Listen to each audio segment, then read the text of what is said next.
꼭 알아야 할 어제의 뉴스.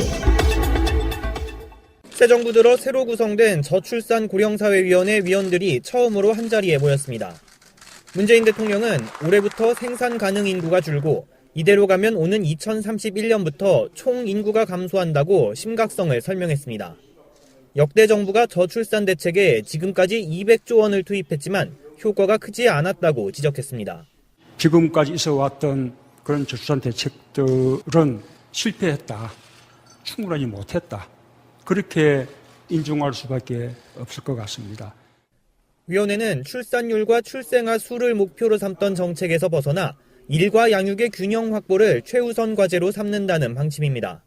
남성이 최대 30일까지 쓸 수 있는 단기 육아휴가 도입을 추진하고 육아기 정시퇴근, 임금 삭감 없는 근로시간 단축 지원 방안도 검토하기로 했습니다. 직장이 없는 여성에게도 출산 지원금을 지급하고 초등학생을 위한 다양한 돌봄 모델도 마련합니다. 문 대통령은 출산 장려 정책에 머문 기존의 저출산 대책에서 벗어나달라고 당부했습니다. 자신의 삶을 가치를 지켜나가면서 결혼하고 아이 낳고 아이를 키울 수 있는 그런 사회 환경을 만들어내는 것. 이것이 근본적인 저출산 고령사회의 대책이라고 생각합니다. 위원회는 내년 1분기에 저출산 대응 로드맵을 발표하고 3분기까지 기존의 저출산 고령사회 기본계획도 완전히 재구성할 계획입니다. 박근혜 전 대통령에 대한 검찰의 구치소 조사가 무산됐습니다. 검찰은 구치소를 찾은 수사팀이 거듭 조사에 응할 것을 요청했지만 박 전 대통령이 진술을 거부했다고 밝혔습니다. 2달 전 국정농단 재판을 거부한 것과 같은 이유. 다시 말해 자신에게 제기된 의혹은 정치 보복으로 수사의 공정성을 믿을 수 없다는 이유를 든 것으로 전해졌습니다. 검찰은 박 전 대통령을 상대로 40억 원에 가까운 국정원 돈을 상납받아 사적으로 썼다는 의혹에 대해 조사할 방침이었습니다. 전직 국정원장과 안봉근, 이재만 전 비서관의 진술을 확보한 검찰은 대면 조사를 통해 구체적인 사용처가 밝혀질 것으로 기대했습니다. 또 세월호 참사 당일 청와대 보고 시각을 조작한 의혹 등 새로운 혐의에 대해서도 조사가 필요하다는 입장이었지만 이뤄지지 못했습니다. 검찰은 더 이상의 대면 조사 시도는 의미가 없다고 보고 있습니다. 박 전 대통령이 지난 22일 검찰 소환에 응하지 않았을 뿐 아니라 재판 출석은 물론 국선 변호인과의 만남도 거부하고 있기 때문입니다. 검찰은 수집된 증거를 검토해 법대로 처리하겠다는 입장입니다. 직접 조사를 거부한 박 전 대통령은 삼성 뇌물에 이어 국정원 뇌물 혐의에 대한 재판도 곧 받게 될 전망입니다. 우병우 전 청와대 수석이 자신의 구속이 정당한지 심사해달라며 법원에 구속 적부심 신청을 했습니다. 우 전 수석은 추명호 전 국정원 국익전략국장에게 자신을 감찰하는 이석수 전 특별감찰관을 뒷조사하라고 지시한 등의 혐의로 지난 15일 구속됐습니다. 국정농단 사태 이후 세 번째 영장 청구가 받아들여진 겁니다. 법원은 내일 심사를 진행할 예정인데 일정을 잡는 과정에서 담당 재판장을 교체했습니다. 서울중앙지법의 구속적부심 청구 사건은 모두 신광열 수석 부장판사가 맡고 있습니다. 하지만 신 부장판사가 우 전 수석과 서울대 사법연수원 동기인데다 같은 경북 봉화 출신이라는 이유로 재판부 재배당을 요구한 겁니다. 앞서 신 부장판사는 국정원 댓글 사건의 주요 피의자인 김관진 전 국방부 장관과 인관빈 전 국방부 정책실장을 구속 적부심으로 석방해 논란이 됐기도 했습니다. 방송 중간에 좋아요를 눌러주시면 새날팀들에게 큰 힘이 됩니다. 미리 감사합니다. 트위터가 진짜 언론입니다. 자, 2부 시작하겠습니다. 방송은 오늘 안철수 씨가 CBS 김현정의 뉴스쇼에서 전화 인터뷰를 하더라고요. 이분은 왜 팟캐스트는 안 나오실까요? 팟캐스트 나오면 너무 털리잖아요. 안철수 같은 사람을 한번 인터뷰해보고 싶어요. 그래 단둘이라도 인터뷰하면 내가 할 수 있는 말과 그분이 할 수 있는 말이 있어서 저는 사실 논리로 저는 그분 이길 자신이 있거든요. 그러고 보니까 안철수 대표가 뉴스공장에도 한 번 안 나왔던가요? 예. 팟캐스트는 굉장히 자기한테는 적이라고 생각하는 느낌이 있나 봐요. 아예 안 나오고 있거든요. 자, 근데 거기에 이제 이런 말들을 했어요. 대통령 욕심에 통합하는 게 아니다. 나는 어차피 통합이 되건 안 되건 당대표직을 내려놓겠다 이런 식의 이야기도 했고요. 당이 사라지는데 지금 뭐 당대표 자리가 뭐가 중요하냐 뭐 이런 식의 이야기를 했어요. 지금 이 이야기는 이제 안철수의 생각의 일단들을 여러 가지 볼 수 있을 것 같아서 한번. 그러니까 논리학을 좀 공부하실 필요가 있어요. 그 말이 그 말이에요. 당이 사라지면 대권이고 뭐고 날아가는 거예요. 예. 그래서 일단 당을 살리자 요 말 그냥 말을 띄어서 쓰는 것 같고요. 저는 오늘 이제 그 인터뷰를 들었어요. 김현정의 뉴스쇼 이걸 들으면서 정말 진짜 깝깝하죠. 막 뭐라고 말을 못 하겠어요. 상당히 깝깝한 부분이 있어요. 네. 사고랄까 이런 게 뭐가 좀 네. 막혀 있는 느낌. 그리고 김현정 앵커도 정말 참 집요하더만요. 그분이 좀 그러면서 제가 좀 좋아하는 언론인 중에 한 분인데. 네, 저는 네. 그분이 진행하는 프로를 들으면 아주 머리가 맑아져요. 한번 모실게요, 그분을. 좋을 것 같아요. 예. 제도로서의 민주주의가 흔들리고 구타는 일은 이제 없습니다. 민주주의가 밥이고 밥이 민주주의가 되어야 합니다. 나라를 나라답게 3당이 살아남기 위해서는 외연 확장이 필수기 때문입니다. 지난 수십 년간 이제 한국 정당사를 보면 한마디로 3당 잔혹사라고 할 수 있습니다. 3당이 뭐 짧게는 1년, 길게는 한 10년 정도 이후에는 예외 없이 사라졌습니다. 그런데 언제 사라졌느냐 이렇게 제가 살펴보니까 외연 확장에 실패했을 때입니다. 그래서도 저는 내년 지방선거를 앞두고 이제 정말 살아남기 위해서 그래야 우리나라 정치 발전에 기여할 수 있는 다당제를 지킬 수 있다는 신념하에 이 일을 하자고 제가 주장하고 있습니다. 그럼 국민의당이란 이름으로 지방선거 치르면은 사라질 거라고 보세요? 국민의당이 어려워질 거라고 보십니까? 아니요, 이름이 문제가 아니라 이 3당이 살아남기가 굉장히 힘든데 지금 상황에서는 그 3지대가 둘러 나뉘어져 있지 않습니까?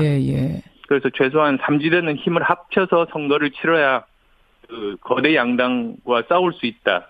그런 판단입니다. 이대로는 지방선거 어렵다? 네, 어렵습니다. 왜냐하면 어떤 분들은 그렇게 말씀하십니다. 지금 39명이 똘똘 뭉쳐서 그대로 선거를 치러도 되는 것 아니냐 그렇게 말씀하시는데요. 하세요. 39명이 똘똘 뭉쳐서 선거 치르는 건 굉장히 어렵습니다. 왜냐하면 왜요?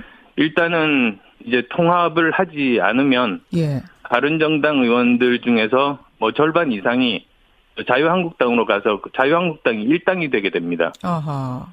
그러면 그대로 가만히 있지 않습니다. 민주당에서 결국은 뭐 유일한 그 상대인 국민의당 의원들 빼가기가 진행이 됩니다. 그러면 저희들은 외연 확장 기회도 잃고 의원들도 30명 정도로 축소되게 됩니다. 그러면 사실은 더 소멸이 빨리 옵니다. 투표율이 3분의 1이 안 되면 아예 의결 정족수가 안 돼서 투표함을 못 연다 이런 주장도 나오는데 어떻게 생각하세요? 네, 그건 가능하지 않은 주장입니다, 사실. 왜 그러냐면 저희들이 국가에는 헌법하고 그다음에 그 하위에 있는 여러 가지 법률이 있지 않습니까? 마찬가지로 당에는 헌법에 해당되는 당헌이 있고 그다음에 법률에 해당되는 당규가 있습니다. 근데 이 전당원 투표에 대해서는 당헌에도 규정이 있고 당규에도 규정이 있습니다. 이건 반드시 되는 거다. 그런데 이제 지도부가 이제 시행하는 그 전당원 투표에 대해서는 헌법, 당헌에 규정이 돼 있고 거기는 3분의 1 그런 규정은 없습니다. 알겠습니다. 그런데 당규에는 그 일반 당원들이 요청했을 때 그게 남용되지 말라고 3분의 1 규정이 있습니다. 그래서 마치 더 하위 법률 중에 한 가지를 가지고 이제 헌법이 잘못됐다고 주장하는 그런 꼴입니다. 그래서 여러 가지 이야기들 중에 이제 가장 핵심적인 질문이 전 뭔가 생각해 보니까 국민의당이라는 이름으로 지방선거 치르고 사라질 거라고 보세요? 국민의당이 어려워질 거라고 보십니까? 이렇게 물었어요. 그래서 안철수 씨가 답한 게 아니요. 이름의 문제가 아니라 3당이 살아남기 굉장히 힘든데 지금 상황에서는 3지대가 둘로 나뉘어져 있지 않습니까? 이게 바른 국민 둘을 얘기하는 걸 거고. 그래서 최소한 3지대는 힘을 합쳐서 선거를 치러야 거대 양당과 싸울 수 있다. 그런 판단입니다. 그러니까 어떻게 이렇게 정치판을 읽을 때 어떻게 이렇게 정치공학적으로 얘기를 할 수 있을까. 새정치를 말하는 분이. 저 이걸 보면서, 이걸 들으면서 정말 이상했거든요. 왜냐하면 보통 우리가 제3지대를 얘기할 때 그 제3지대는, 과거의 제3지대는 예를 들면 군부독재 정당이 있어요. 그리고 거기에 의사민주정당이 있어요. 그럴 때 제3지대 돌풍이 일어나고 이랬던 거거든요.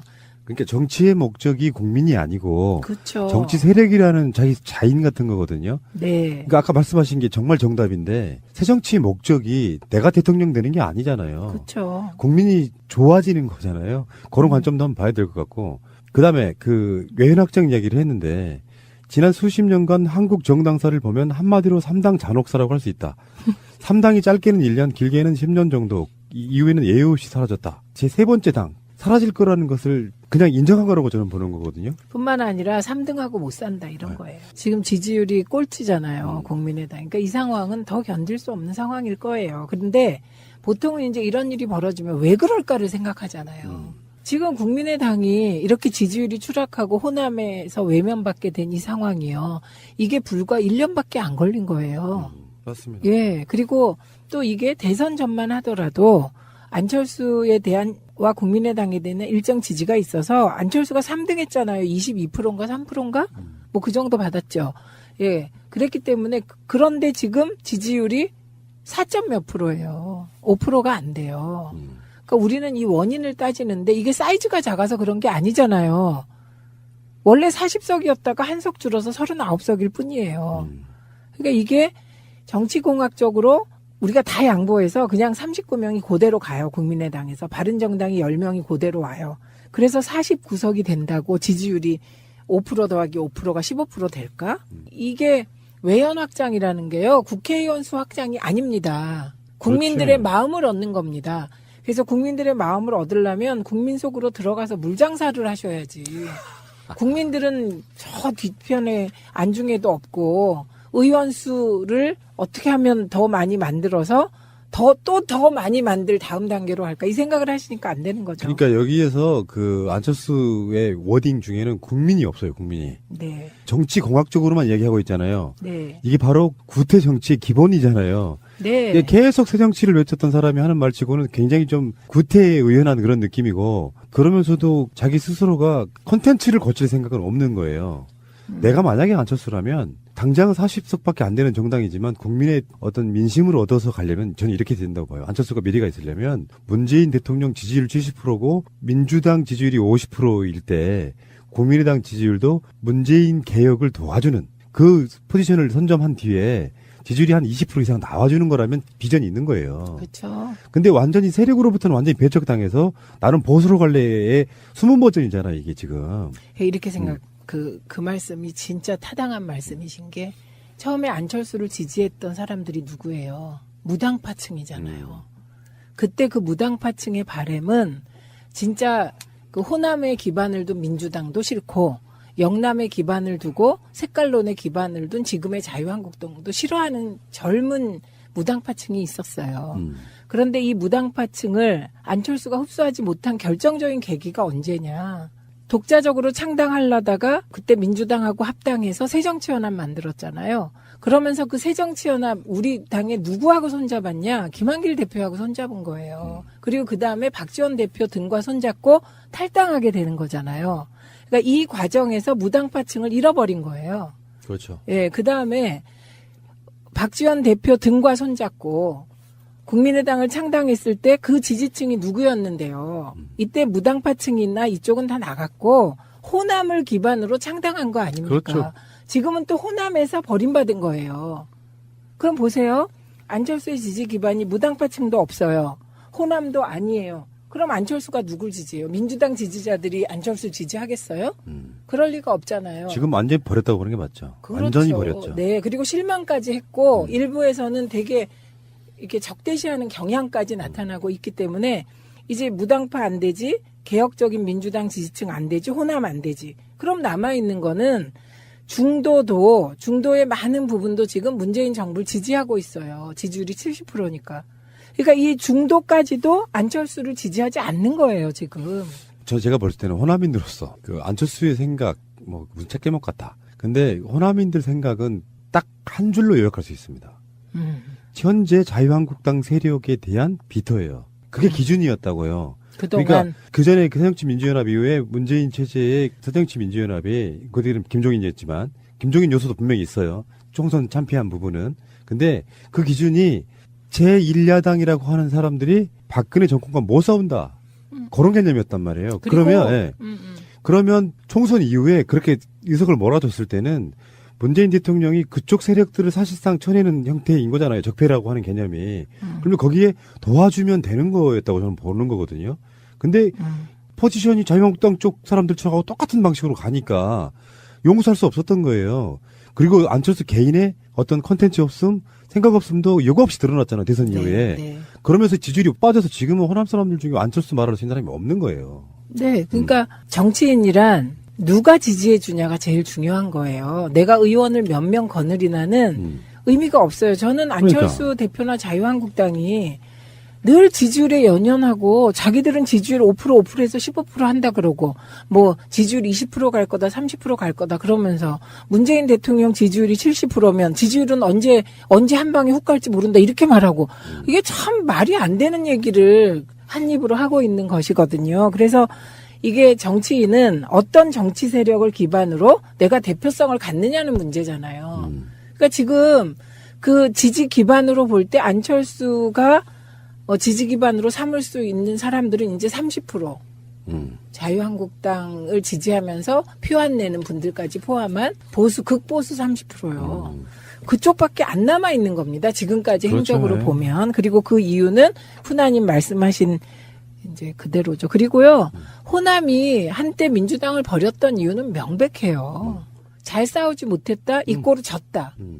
그러니까 우리가 그렇게 몰아줬는데 거기에 답하지 못했기 때문이었죠. 국민의당이 한 40석 정도가 잘 뭉쳐져 있을 때는 그 40석이 친 아닌 거거든요. 친한? 네. 뭐 안철수랑 대선 후보가 필요했던 구태의원 분들도 그렇게 따지면은 민주당 내에 친문 국회의원이 40명 됐을까요? 안 됐어요. 그러니까 똑같아. 요거는 뭘 보고 정치하느냐에 대한 부분이 그래서 명료해지는 거라고 생각이 들어요. 지금은요, 지금 민주당 내에 과거에 반문 의원들 계세요. 그리고 친문 패권 운운한 의원들 계세요. 그분들이 지금 친문 패권 얘기합니까? 목소리 자체가 없죠. 없어졌어요. 예. 예전에 뭐 김종인 씨를 필두로 한 뭐 반문연대, 뭐 제3지대, 손학규 그분들은 사실상 다 소멸했거든요. 예, 국민당 가셨어요. 그분들이 갖고 있는 이 생각을 다시 한번 일으켜보려고 하는 거야. 정동영 의원이 했던 말이 상당히 공감을 했는데 반문재인 연대에 지나지 않는다. 국민은 없는 상태에서 계속 이런 식으로 가고 있다.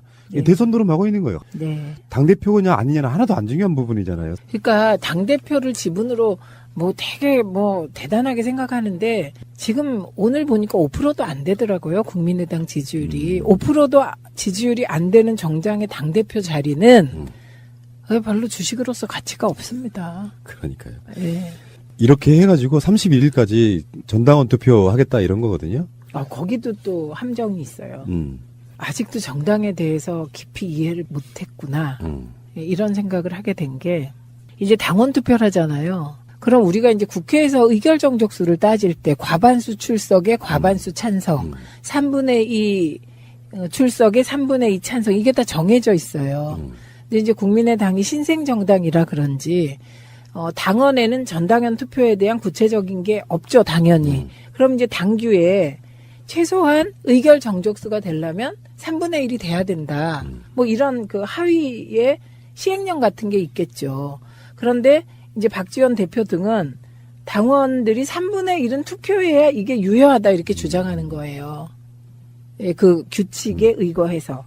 근데 당원에 그런 구체적인 내용이 없다며 규칙을 무시하더라고요. 참. 정말 네. 알고 그러는지 아니면 그냥 궤변을 막 강변하는 건지. 되게 그 당원은 원래 3분의 1이어야 한다 이런 거 당원에 안 넣어요. 당원에 따라서 이게 당규를 만드는 거잖아요. 그러니까 당규에 있으면 당규대로 가는 거거든요.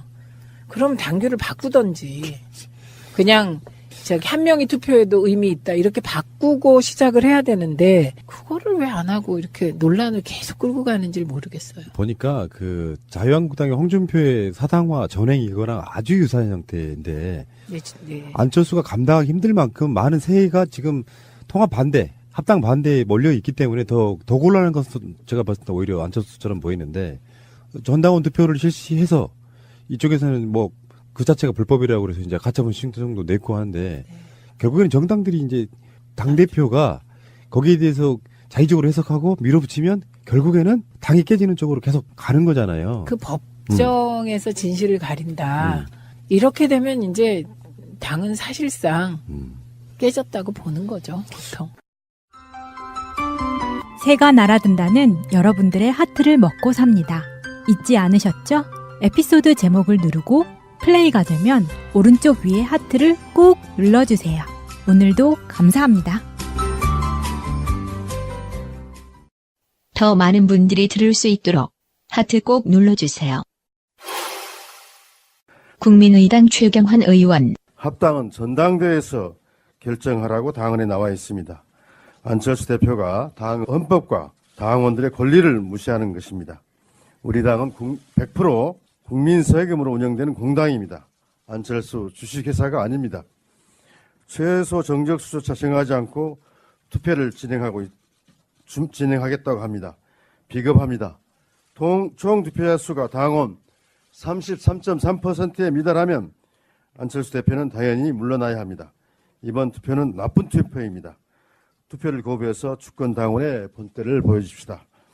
먼저 장정숙 의원께서 오늘 기자회견문 규탄문을 낭독해 주시겠습니다. 네, 장정숙 의원입니다. 나쁜 투표를 거부해서 국민의당을 지키고 보수 적폐 야합 분쇄하자. 우리는 당을 보수 적폐로 끌고 가려는 안철수 대표를 규탄한다. 안철수 대표는 자유한국당과의 합당은 없다고 말하지만 바른정당은 자유한국당과 합당을 추진하고 있다. 박근혜 탄핵에 앞장선 우리 국민의당을 보수 적폐 복원에 동원하려는 안철수 대표는 대표로서 자격을 잃었다. 우리는 당을 사유화하는 안철수 대표를 규탄한다. 우리는 당내 민주적 절차와 법치를 파괴하는 안철수 대표를 규탄한다. 안철수 대표는 전당대회에서만 합당 안건을 상정할 수 있다는 당원을 위반했으며 전당원 투표의 요건인 의사 정족수 3분의 1 조항도 불법적, 자의적으로 해석하여 당내 민주주의를 파괴했다. 국민의당을 사당화한 안철수 대표는 대표로서도 당원으로서도 자격을 잃었다. 우리는 국민과 당원을 속이고 보수 적폐를 기도하며 공당을 파괴하는 안철수 대표를 규탄한다. 이에 우리는 다음과 같이 결의한다. 하나, 우리는 안철수 대표가 일방적으로 추진하는 보수 적폐 야합을 저지한다. 하나, 우리는 안철수 대표가 위법, 불법적으로 추진하는 전당원 투표를 거부한다. 하나, 우리는 나쁜 투표를 거부해서 보수 야합을 분쇄한다. 나쁜 투표를 거부해서 국민의당을 지키자. 국민의당 지킴이 나쁜 투표 거부 국민운동본부 일동. 감사합니다. 그 와중에 지금 보니까 그 장진영 최고위원 이분이 이제 변호사죠. 예. 네. 근데 그분이 공개한 통합 반대파 측 카카오톡 단체 대화방 메시지. 이런 구태들이 있나. 국민의당 지킴이 애국당원 동지분들은 50명씩 동원 체제를 갖춰달라. 지참물은 하이바, 배낭에 넣을 수 있는 50cm 정도 강목, 가죽 장갑을 착용하라. 국민의당 정치 언론인들의 명령이 떨어지면 행동에 임할 자세를 갖춰주길 바란다. 지방에서는 관광버스로 한 대씩 서울로 상경할 준비를 해달라. 어떤 세력이든 간에 조작일 수도 있어요. 이게 뭐 사실일 거라고 생각하는 부분은 50%밖에 안 됩니다. 그러니까 이게 통합 반대하는 측에서 지금 당원들 규합해가지고 강목 들고 한번 전쟁해보겠다를 또 폭로 비슷하게 공개한 장진영 최고위원의 의도는 저쪽 사람들 너무 옛날 조폭들 같다 이런 느낌이거든요. 이런 것들이 최고위원의 페이스북 같은 걸 통해가지고 나오는 이런 상황들을 보면 진짜 이 당은 끝났구나라는 생각이 들더라고요. 국민의당은 조만간 사라지겠구나, 당명이. 그러니까 이제 이미 분당했다 이렇게 보는 게 맞겠습니다. 왜냐하면 장진영은 최고위원이잖아요. 대표적인 최고위원이 안철수죠. 페이스북에 이걸 공개했다는 거는 그냥 저들하고 같이 안 하겠다. 이런 선언이고, 재신임에 준하는 당원 투표를 제안할 때 안철수 대표도 이제 구태로 어쩌고 저쩌고 하는 분들, 이게 호남 중진들 그냥 노골적으로 나가라고 얘기하는 거더라고요. 안철수부터가 뭐 거취를 결정하라고 했으니까요. 네. 제가 오실 때마다 뭐 여쭤보는데 네. 정치인분들 명확하게 답을 안 주시더라고요. 뭐를요? 정말로 통합 반대파들이 나가거나 네. 안철수가 나갈 가능성은 없잖아요. 네. 나가는 순간에 그건 통합의 의미도 사라지니까. 네. 그러면 결국에는 절이 싫으면 중이 떠난다 이런 속담처럼 호남에서 반대하고 있는 지금 서명한 분들이 가처분 신청 서명한 분들이 딱 20명이더라고요. 원내 교섭단체. 이렇게 되면 만약에 나갈 용기도 없고 창당할 자금도 없고 이런 상황이라 그러면 안철수가 주도하는 창당 쪽으로 계속 끌려갈 수밖에 없잖아요. 이번에 보니까 그 김미경 교수가요, 뭐 이 국민의당은 안철수와 내가 몇 번째 낳은 자식 뭐 이런 말 했잖아요. 그게 생각이 나더라고요. 이번에 밀고 가는 걸 보니까 통합을 반대하는 분들이 통합을 막을 힘이 없어요.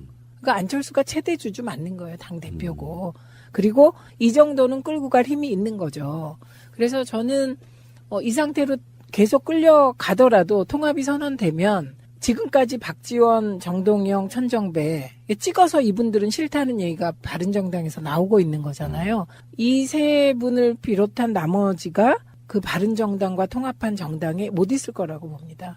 예, 그래서 최대한 설득해서 원내 교섭단체를 만들어서 DJ 정신 계승 호남연대를 만들 거라고 봅니다. DJ 정신 계승 호남연대. 당분간의 일종의 무소속 같은 거죠. 그렇죠. 무소속 연대. 무소속 연대 같은 그런 형식으로 그거야말로 이제 제3지대잖아요. 안철수가 제4지대.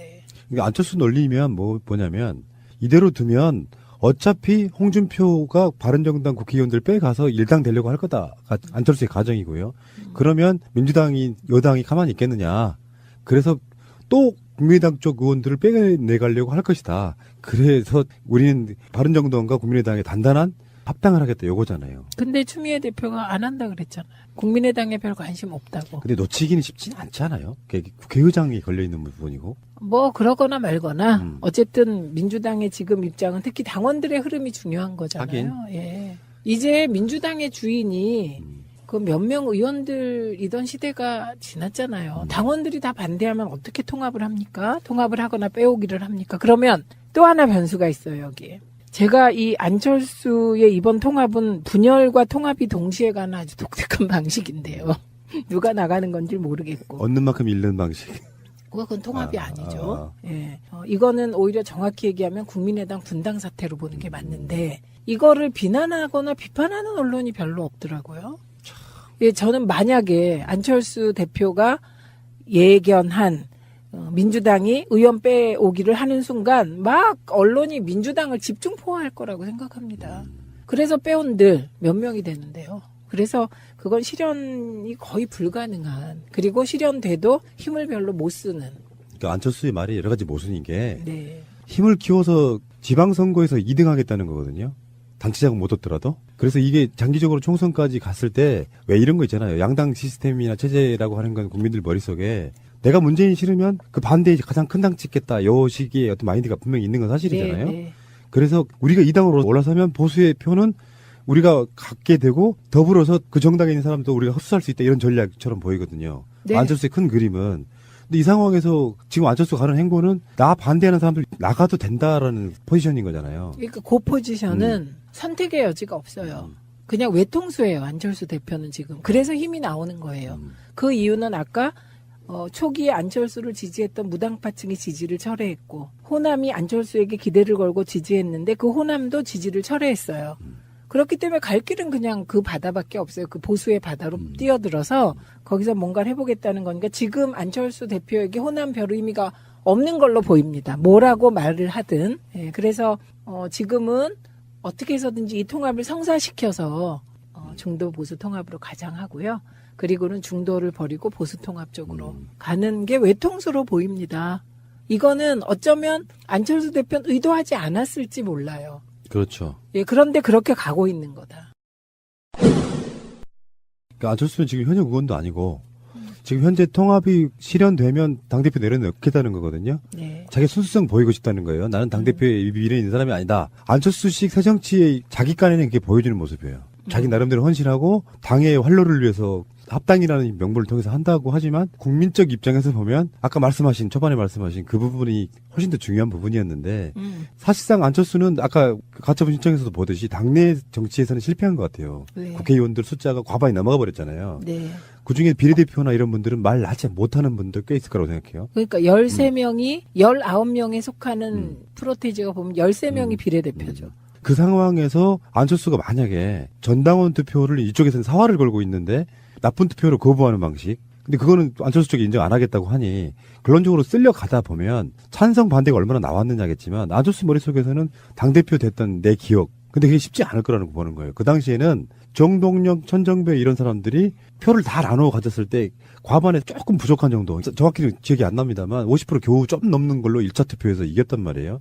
근데 나머지는 그 당시에 안철수 쪽 현역 의원들이 굉장히 많았던 걸로 기억하면 만약에 여기서 그냥 부결이 나면 안철수는 정치 생명이 끝나는 걸까요? 상처를 많이 입겠죠. 그런데 이제 지금까지 당을 운영하면서 투자한 시간과 뭐 여러 가지가 있지 않겠습니까? 그러니까 정치인이 정계 은퇴하는 거는 진짜 어려운 일인 것 같아요. 네, 그래서 이 정도로 당대표는 그만둬도 정계 은퇴는 안 할 것 같아요, 저는. 하긴 좋은 직업 다 내두고 시작했는데. 네, 그리고 아까 말씀드렸지만 무당파층과 호남은 그렇지만 여전히 중도 내지는 그 보수 쪽에 30% 하고는 한번 뭐 새로운 시도를 해볼 만하다 그렇게 생각할 것 같고요. 요렇게 버티다 보면 혹시 지금 요새 유튜브나 SNS에 홍준표 때문에 자한당 의원들이 이 통합된 당으로 넘어오려고 한다 뭐 요런 미끼밥 까는 그런 거 보셨어요? 그런 게 나오기 시작했습니다. 그렇지 않아도 지금 하태경 의원이 오늘 이야기한 게 그거예요. 한국당 의원이 바른정당서 받아들 수 없냐고 계속 전화가 온다. 꼴보기 싫다. 그게 완전 거짓말은 아닌 게요. 네. 제가 이제 자유한국당 의원 중에 아는 분들 있잖아요. 그분들을 우연히 이상한 자리에서 만날 때가 있잖아요. 저와 둘이 만나는 게 아니라 이상하게. 그러면 지금 내부에서 그런 말도 있답니다. 자유한국당의 지지율을 떨어뜨리거나 오르지 못하게 하는 남녀 1인이 각이 있다. 그 두 분? 근데 여 1인은 이번에 이제 해결되니까 이제 지지율을 까먹거나 못 올리게 하는 요인 2분의 1이 사라지는데 여전히 남 1인은 지지율을 깎아먹고 있다 이러고 있더라고요. 그게 만약 유효의 처리 부분도요. 네. 선출직 최고위원이잖아요. 그게 해당 행위자이기 때문에 최고위원회에 출석 못한다 이렇게 막고 있긴 한데 그거를 윤리위원회에서 제명한다거나 하는 방식으로 하는 건 할 수는 있는데 거기에 대한 후폭풍이 장난 아닐 거라고 생각이 들거든요. 그러니까 홍준표 입장에서는 굉장히 난망한 상황이에요. 그게 이제 유여회 최고의 입을 관리하기가 어려웠나 봐요. 그래서 그런 것 같은데 어쨌든 이게 홍준표 대표와 서로 막말을 주고받았는데 홍준표 대표를 윤리위에 제소했더니 그건 즉시 기각해버리고 그렇지. 양자가 있는데 유해 최고에 대해서만 징계를 하면 이건 뭐 상처를 받죠. 사상 유례 없는 최강의 캐릭터. 네. 우리 최민희 의원님도 디테일로는 약간 튀는 부분이 있지만 개성 하나는 양보하셔야죠. 유해한테. 정말 훌륭한 분이십니다. 저는 그분의 발가락에 때만도 못하는 것 예. 같아요. 엄마를 내버리고 첩을 들여서서 그 첩의 말만 듣는 혼주를 놓은 아버지를 보는 마음이었습니다. 큰딸로서 막을 수밖에 없었습니다. 배신자들과 악마의 거래를 한 것이라고 선언합니다. 당무감사로 인한 당협위원장 사퇴 의결 조직 강화 특위 구성 등은 전면 무효임을 선언합니다. 이때까지 보여줬던 모습과 다르게 이제는 원래의 제 모습으로 살아가고 싶습니다. 홍 대표를 따라하다 보니 너무나 망가진 모습으로 제가 살았던 것 같습니다. 의원님이 이제 연말 연시고에서 바쁘신 여정 가운데 2017년 우리가 결산을 한번 해봐야 되지 않겠어요? 네. 예. 2017년. 원래 처음에 2017년이 시작됐을 때 그런 얘기 했었죠. 정말 묘했는데 병신년이 가고 정유년이 왔다. 굉장히 묘했어요. 정유라의 이름이 정유연이기도 했고 그래서 저희 녹음실에도 보면 작년 초에 걸려있던 이하 작가가 만들어준 뭐 여러 가지 패러디물 같은 것도 엄청 많이 있었는데 네. 그 당시가 이제 반기문 사무총장이 입국하는 그 상황부터가 묘하게 이제 시작되는 그런 지점이었었고요. 제가 아주 그때요 탄핵의 와중에 TV 토론만 나가면 보수 패널들과 저하고 일대 진짜 접전이 벌어졌죠. 그거 뭘 놓고 그랬냐? 반기문 대서론이 올 것이다, 안 올 것이다. 그래갖고 우리가 나중에는 결국 반기문 나오고 안 반기문 못 나와서 국민이 이분은 반기문 전 총장은 국민이 보수, 진보 다 반겨야 나오고 민주 그다음에 그때 새누리당이잖아요. 민주 새누리가 최소한 다 반겨야 나온다. 그래서 못 나올 거다 이렇게 얘기했거든요. 그런데 결국은 뭐 제 말이 맞았죠. 그렇게 시작된 물론 그 전에 그게 있었어요. 국정농단이네 뭐네 해서 네. 국회에서 이미 탄핵안이 결정돼 있었던 부분까지가 시작하면서 2017년 이렇게 시작됐는데 네.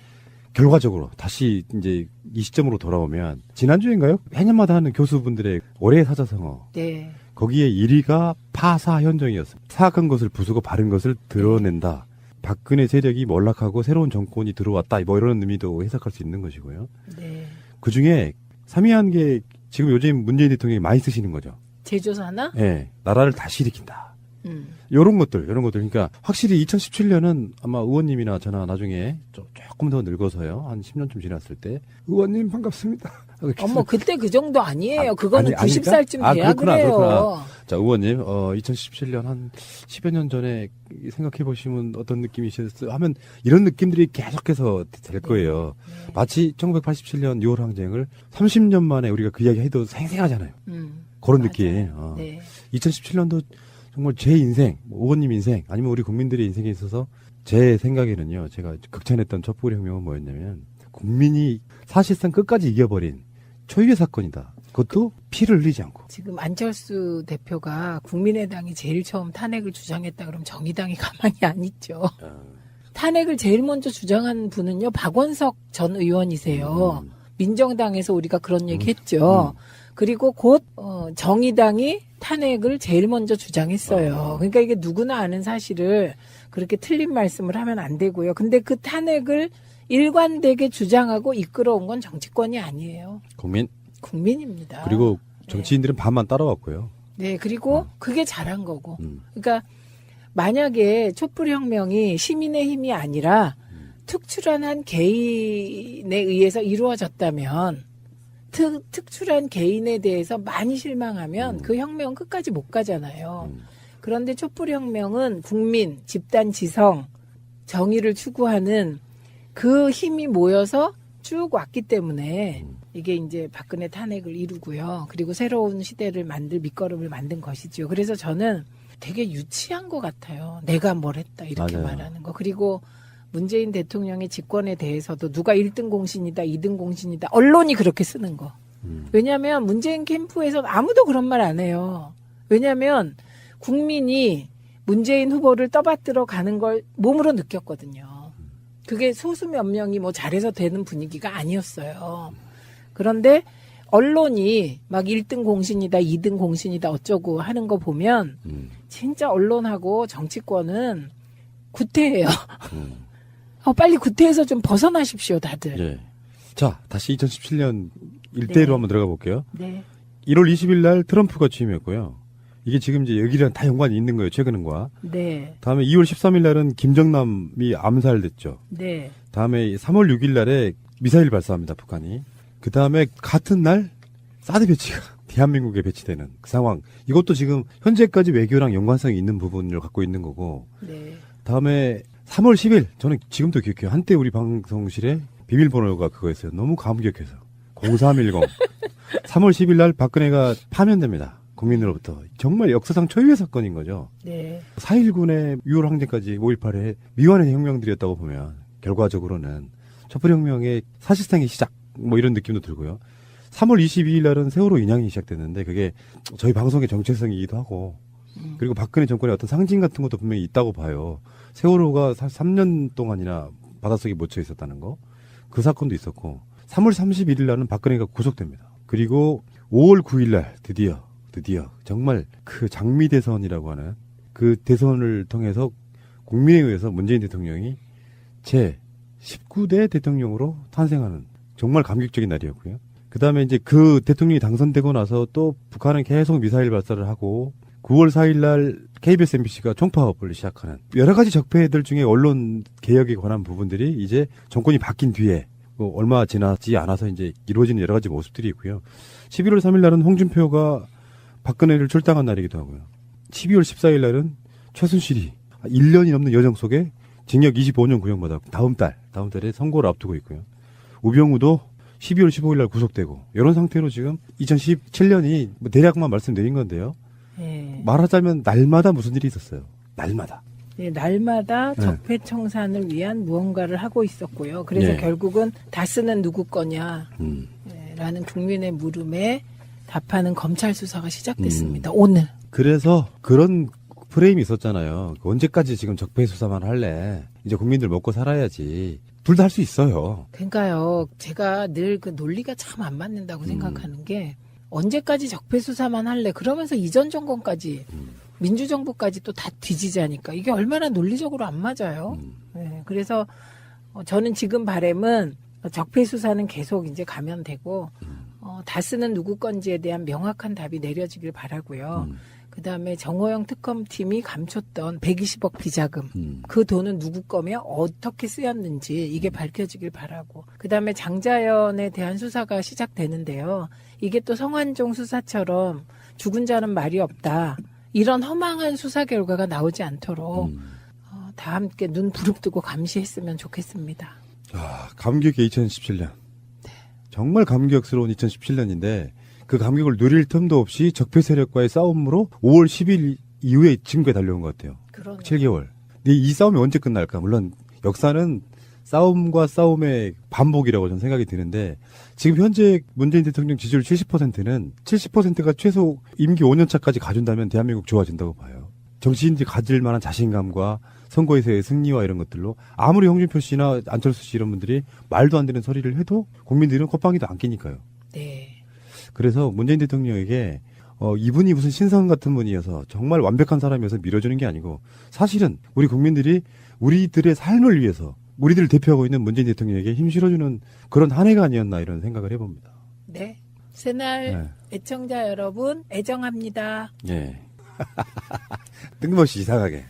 오늘도 여전히 수천 개 방송 중에 하나일 뿐으로 그냥 흘러가고 있습니다. 그게 네. 역사인 것이고요. 네. 자, 오늘따라 지민이 의원님이 굉장히 예뻐 보이시네요. 왜 그러시죠? 네. 오늘 화장하고 와서. 뭔가 기분이 좋아 보이세요. 네. 저요? 네. 이 정치라는 게 되게 이게 팍팍한 거잖아요. 그리고 지역구를 정치인들은 지옥구로 불러요. 그만큼 어렵다는 건데 그 속에서 자기를 지키기 위한 뭔가를 하지 않으면 얼굴이 좀 이상해지잖아요. 정치인들이. 제가 그렇게 되지 않기 위해서 진짜 혼자 남몰래 꼭 하는 것들이 있어요. 그런데 그래서 보통 이제 크리스마스 이브나 크리스마스 때도 제가 오늘만은 어떻게든 성당에 가서 미사를 보겠다. 그리고 나만의 기도를 하겠다. 그래서 잠들기 전에 꼭 기도해요. 네, 그래서 그리고 10편, 23편, 1절에서 6절을 매일 외워요. 그래서 제가 더 좋아졌죠. 아, 그러셨구나. 마음이 좀 편해지셨군요. 네. 자, 이주영 실장님도 올 한 해 우리 디테일의 제왕 모시고 다니느라 고생하셨고요. 고생하셨습니다. 새해에는 애인이 생기기를. 네. 맞아요. 달라진 것도 없는데 새해가 되면 뭔가 좋은 일이 일어날 것 같잖아요. 네, 네. 예. 자, 모두 고생하셨고 모두를 위해서 사랑한다고 한번 외치고 싶습니다. 푸나님 애정합니다. 사랑합니다. 고맙습니다. 실장님. 네, 사랑합니다. 예. 그러니까 연애를 못하는 거예요. 뒷북은. 대한민국 완전한 대한민국 문재인과 손잡고 다시 하나 되는 우리 대한민국 끊지 마세요. 끊지 마세요. 오늘 제가 금연한 지가 1년하고 217일 하고 14시간 지나고 있어요. 그거밖에 안 됐어요? 예. 되게 오래 금연한 것 같아서 되게 잘 참는다고 생각했는데. 꽤 너무 그러니까 1년하고 217일이면 이 정도면 그냥 끄는 걸로 봐야죠. 거의 2년. 저한테는 하여튼 굉장히 의미 있는 시간이에요. 끊었다고 봐야 되겠네요. 오늘 주제가 2017년 반성이잖아요. 그래서 반성만 하기에는 뭔가 억울해서 또 너무 많더라고요. 반성할 게. 그래서 뭔가 잘한 거 하나 뭐가 있을까? 그렇지, 잘하고 또 찾아봐야지. 잘한 게 뭐가 있을까? 하나 딱 그 생각나는 게 딱 이거더라고요. 제가 중3 때부터 담배를 피우기 시작해서 거의 25년, 26년 정도를 정말 성실하게 하루도 그러지 않고 하루에 2갑 정도 꾸준히 피웠었거든요. 한국 담배공사 장학생이네. 네. 그걸 그러니까 1년 217일 전에 그냥 아침에 일어나자마자 피우던 걸 조금 점심 때까지만 참아보자. 시작한 게 지금까지 오게 된 거거든요. 확실히 그래서 몸 많이 좋아지셨죠? 그래서 그 반성할 게 여기서 시작되는 거예요. 담배를 끊을 때 정말 제일 중요한 게 운동이에요. 담배를 끊으려고 계획하시는 분들은 꼭 명심하셔야 됩니다. 이건 어떤 약이나 어떤 치료, 최면 효과 다 필요 없습니다. 담배를 끊으려면은 하루에 1시간 30분 내지 1시간 정도는 규칙적으로 무조건 운동하셔야 돼요. 운동을 해야지 뇌가 중독 현상에 반응할 때 느끼는 욕구 있죠. 네. 그걸 해소시킬 수 있는 호르몬이 보충이 되는 거예요. 운동에서 나오는 예. 운동하지 않으면 그 호르몬을 절대로 보충할 수가 없어요. 근데 지금 야수님 몸매를 보면은 담배도 끊고 운동도 끊은 몸매거든요. 그러니까 그거를 본격적으로 반성을 하려고 하는데 지금 방해를 하네. 나 안 한다 이러면. 해주세요. 해주세요. 듣고 그러면 아드레날린이 나와야 된다는 거예요? 그런 것도 있고요. 네. 그러니까 운동할 때 우리 뇌가 가장 활성화되거든요. 네, 그렇죠. 그래서 니코틴 때문에 생기는 여러 가지 화학작용 중에 하나가 각성 효과예요. 그래서 뇌를 순간적으로 긴장시키는 그런 효과가 있는데, 운동을 할 때 우리 몸의 모든 신경이 부교감 신경도 그렇고 교감 신경도 그렇고 모든 게 갑자기 활성화됐다가 다시 안정되면서 그 신경 세계가 자리를 잡아가거든요. 그 과정, 그러니까 한번 흥분했다가 가라앉는 과정이 담배를 끊는데 정말 크게 도움이 돼요. 그래서 그러니까 흥분했다가 가라앉는 과정이면 운동이 아니라도 약간 그 성적인 행위 그 흥분하고도 다릅니다. 달라요? 네, 그 자위 이야기를 할 수 있는데 그거하고는 약간 다른. 자위가 아니고 그냥 그 타위. 그러니까 누군가 같이. 그것도 운동이잖아요. 그리고 뭔가 호르몬이 나오잖아. 맞는 말인데 이게 육체 활동은 확실히 달라요. 그 육체 활동만이 주는 그런 뇌 자극 시스템들이 있거든요. 그렇게 시작했던 운동이 습관이 돼가지고 작년 겨울에도 정말 운동을 열심히 했어요. 네. 하루에 최소 1시간, 30분에서 1시간 정도는. 그래서 부산에서 인천까지 자전거 국토 종주도 하고, 20km 하프 마라톤도 달리고, 이렇게 매일 한 10km 정도는 달리기를 꾸준히 했었거든요.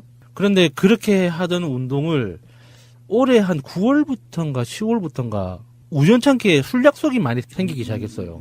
제가 이렇게 평소에 술을 많이 잘 안 마시는데, 그러니까 마실 때 쫙 마시고, 보고 마시는구나. 예, 마실 때 진하게 쫙 먹고 일주일에 한 번 마실까 말까? 그렇게 자주 안 먹는데 우연찮게 이렇게 계속 일주일에 2-3번씩 술을 마실 기회가 생겨가지고 정신 차리고 보니까 12월이 된 거예요. 그렇게 정신 12kg가 쪄 있는 거고 몸도 이제 동글동글해져 있고. 이게 되게 관심 많아요. 저 내년에 이제 담배 끊으려고 지금 생각 많이 하고 되게 주시해서 듣고 있습니다 지금. 그래서 이게 다시 저는 제일 좋아하는 운동이 자전거거든요. 그래서 자전거를 탈까 생각했는데 올해 너무 추워. 진짜 저 작년 겨울에도 자전거 열심히 탔거든요. 매일매일 탔는데 지금은 잠깐 나가봐도 이거는 진짜 너무 심한 거예요, 날씨가. 그래서 나가도 추운데 또 바람하고 또 그냥 부딪히면서 달려야 되는데. 특히 인천 똥바람 장난 아니거든요. 그래서 그러면은 헬스장 있잖아, 헬스장. 근처에 있는 헬스장 가려고 하면 복장이 또 애중간합니다. 왜요? 아파트 안에 커뮤니티 클럽이 있어서 거기에 이제 한 달에 5,000원인가 내면 이제 모든 주민이 누구든지 쓸 수 있거든요. 헬스장을. 안 그러면은 걸어서 한 15분 정도 나가야 돼요. 이 추운 날씨에 걸어서 15분 나갈 거면 집 앞에 바로 1분 앞에 싸고 좋잖아요. 이용하시면 되잖아요. 근데 거기는 그러니까 내가 돈을 내고 다니는 한 달에 5만 원, 10만 원 내고 다니면 그 옷이랑 수건이랑 다 주잖아요. 근데 거기는 내 옷을 입고 가야 돼. 그래서 이렇게 한 시간 운동하고 나면 땀이 나잖아요. 그 상태로 집에 와야 되는 거예요. 옷도 빨아야 되고 샤워도 또 따로 해야 돼. 아, 거기 샤워 시설 없나요? 예, 그 샤워실은 안 해줘. 그러니까 그 무료로 그 샤워하는 주민들이 너무 많아가지고 샤워실은 닫았어요. 저는 거기 어딜 가냐면은 주민센터에 있는 헬스클럽을 다니거든요. 거기 세 달에 5만 원이고 한 달에 2만 원이에요. 예, 그게 더 좋아요. 예, 근데 이제 거길 다니는데 야수님 말씀처럼 옷은 자기가 가져가야 되고 대신에 거기 샤워 시설이 있어요. 근데 그 옷을 직접 가져가서 내가 직접 빨래를 하고 관리하는 것 자체가 굉장히 생각보다 번거롭더라고요. 귀찮은 일인데 혼자 사시니까 몸이 좋으신 분들은 꼭 자기 옷을 입고 하더라고요. 헬스장 다닐 때 보면은 특히 여성분들, 남자분들 보면은 예, 맞아요. 아우 내 스타일 아니야. 그 자기 옷 입는 거에 굉장히 치중을 많이 하세요. 화려하게 입고. 저는 그 정도 몸까지 대본 적이 없어가지고 딱 공감은 안 되네요. 그 여성분 나면은 느끼 싶어요. 내 옷 입고 가고 싶어요. 보여주고 싶어야 되니까. 여성분들 그 요가복이라 그러나요? 그거 입고 이렇게 하잖아요. 네, 딱 붙는 거 있어요. 트레이닝복 있어요. 그래서 제가 그 한참 운동 열심히 할 때 그 틈틈이 집에서 이제 시간 TV 보거나 할 때 하려고 캐틀벨을 사놓은 게 있었거든요. 그래서 캐틀벨을 다시 한번 해보려고. 집에서? 예, 다시 이제 기초 체력부터 다시 이제 스트레칭부터 시작하고 있는데 캐틀벨 하여튼 기록이 세우게 되면은 한번 제가 뜬금없이 말씀도 한번 드릴게요. 몇 킬로짜리 있으세요? 14kg, 16kg. 오, 괜찮네. 그 전신 운동에 되게 좋은 운동이죠. 예, 되게 좋습니다. 하체에 좋고. 예. 좋아요. 그리고 제가 올해 크게 계획했던 것 중에 하나가 이제 운동이었고 총 3가지를 계획을 했었거든요. 그 중에 그 두 번째가 이제 제가 올해 안에 꼭 만들겠다고 다짐했던 웹사이트가 있어요. 제가 그 사업적으로도 필요한 거고 고객들한테 뭔가 좀 정확한 설명, 어떤 마케팅에 대한 좀 깊은 이해를 위해서 필요한 데이터를 수집하기 위해서 꼭 만들겠다고 다짐했던 게 있는데 그게 아직까지 완성이 안 됐어. 뭐 때문에 완성이 안 된 거예요? 그러니까 미루는 거죠. 자료를 안 넘기겠구나. 예를 들어서 내가 돈을 받고 그 어떤 용역을 받은 거면 막 급하게 했을 테지만 그게 아니다 보니까 계속, 나와의 약속이니까 계속 미루게 된 거예요. 그래서 이렇게 해를 넘긴 그 나하고의 어떤 약속 프로젝트 같은 게 많이 있었거든요. 그동안에도 2017년뿐만 아니라. 맞아요. 남하고 약속을 잘 지키는데 자기하고 약속은 사실 좀 미루게 되는 경우가 많아요. 그래서 이게 12월 들어서 그러니까 저 스스로한테 너무 짜증이 난 거예요. 그래서 올해만은 이렇게 좀 부족하더라도 일단 마무리를 짓자. 그래가지고 거의 11월 말부터 거의 밤을 새고 있거든요. 거의. 괜찮아요. 그 진정한 새해는 구정 때부터입니다. 아직도 한 달 이상 남았어요. 나 안 해, 그러면 2017년도 아직 살아 있습니다. 그때까지 살아 있는 거예요. 너무 피곤해서. 한 달 더 기회를 줄게요. 한 달 더 기회가 있으니까 살도 빼시고. 그거 만드세요. 살 빼는 건 너무 힘들어요. 살 빼는 건. 그래서 살 빼는 거는 저는, 살 빼는 건 제 계획이 없습니다. 저는 운동 능력을 극대화시키는 게 제 목표지, 열심히 운동해서 많이 먹는 게 제 방식이에요. 나도. 살 빼는 건 관심이 없어요. 먹으려고. 그러니까 살 빼는 걸 목표로 잡으니까 너무 힘들어요. 힘들어. 맞아요. 이 정신적으로 스트레스도 너무 많고, 그래서 저는 이제 몸매는 포기하고, 이제 퍼포먼스라고 하죠. 운동 능력. 그래서 자전거를 타도 한 번에 이제 100km 정도는 달릴 수 있고, 달리기를 해도 한 15km 정도는 뛸 수 있는 그 정도. 그래서 운동할 때 내 무릎 안 아프고, 다음날 뭐 몸살 안 나고 이 정도면. 올해는 아예 철인 3종 경기 한번 나가보시면 어때요? 자전거 좋아하시고, 달리기 좋아하시고, 수영만 할 줄 알면 되는데. 그 스킨스쿠버는 하지만 수영은 못 합니다. 그런 관계로, 철인 3종은 다음 기회에. 그럼 2가지 일단 얘기하셨거든요. 하나 또 남았잖아요. 하나 남은 게 글쓰기예요. 글쓰기 책이라기보다 제가 그러니까 1년 동안 50페이지 정도를 써보자라고 이제 각오한 게 있었는데, 그러니까 일주일에 A4로 한 2장 정도? 그 정도 분량의 글을 꾸준하게 쓰자 해서 미리 그 제목도 쭉 정해놓고 이렇게 다 잡아놓은 게 있었는데, 결과적으로는 단 하나도 못 썼어요. 제목만 정하고. 예, 그러니까 제가 글을 쓰는 게 사실 보좌관이라는 일이 글 쓰는 게 직업이 일이거든요. 이 일인데 그 이후로 1년 정도 바짝 쓰다가 국회 나와서 1년 정도 꾸준히 쓰다가 어느 순간 글 쓰는 거를 이제 좀 등한시하게 됐어요. 그래서 책만 읽으면 사실 이렇게 사람이 가벼워지는 게 느껴지거든요. 저 스스로가. 좋은 쪽으로요? 아니요, 안 좋은 쪽으로. 책을 읽는데 왜 가벼워진다고 생각하세요? 책은 이렇게 예를 들어 서평이라고 하죠. 안 그러면 뭐 그 독후 감상문이든 뭐 서평이든 짧은 그냥 느낌이든 그거를 글로 정리했을 때 책 읽기가 마무리된 거거든요. 저는 그렇게 믿어요. 그러니까 그냥 우리가 단순히 책 한 권을 읽었다고 해서 그게 읽은 게 아니라 나의 방식으로 활자화될 때 그 책이 내가 진짜 한 번 읽은 거거든요. 그래서 2번 읽었을 때, 3번 읽었을 때 계속 이렇게 내 글이 달라진단 말이에요. 그래서 그런 측면에서 이제 쓰고 싶었던 것들이 있는데, 그러니까 제가 너무 겁이 많아진 것 같다고 해야 되나? 사실은 뭐 무식하면 용감하다고 예. 잘 모르는 사람은 막 쓰거든요. 예, 근데 예. 너무 많이 알고 글 쓰는 걸 많이 해봤기 때문에 오히려 더 쓰는 거에 대해서 너무 신중하신 것 같기도 한데요. 그죠? 그런 측면도 있고, 그러니까 제가 이 새날 방송에 나오기 시작하면서 나오기 전에 고민을 정말 많이 했어요. 출연할까 말까에 대해서. 아니요, 그러니까 처음 그냥 푸나님이 한번 제안을 하셔가지고 같이 한번 녹음 한번 해봅시다 말씀하셨을 때 정말 많이 망설였어요.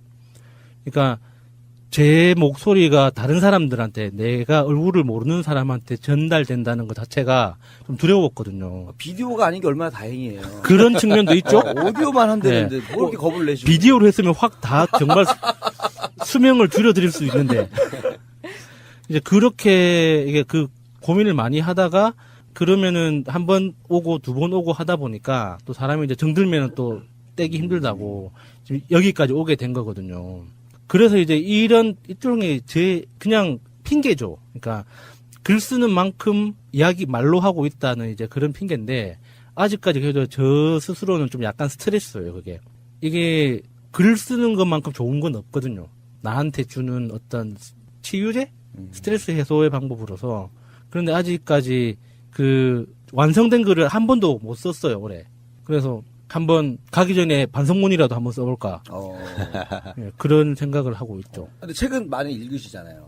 그죠? 책은 뭐 봤죠. 이렇게 좀 추천하고 싶은 책은 있지만 그거는 이제 따로 이제 편지로 이제 드리도록 하겠습니다. 저도 한동안 글을 안 쓰다가 이제 최근에 들어서 이제 책을 지금 쓰고 있거든요.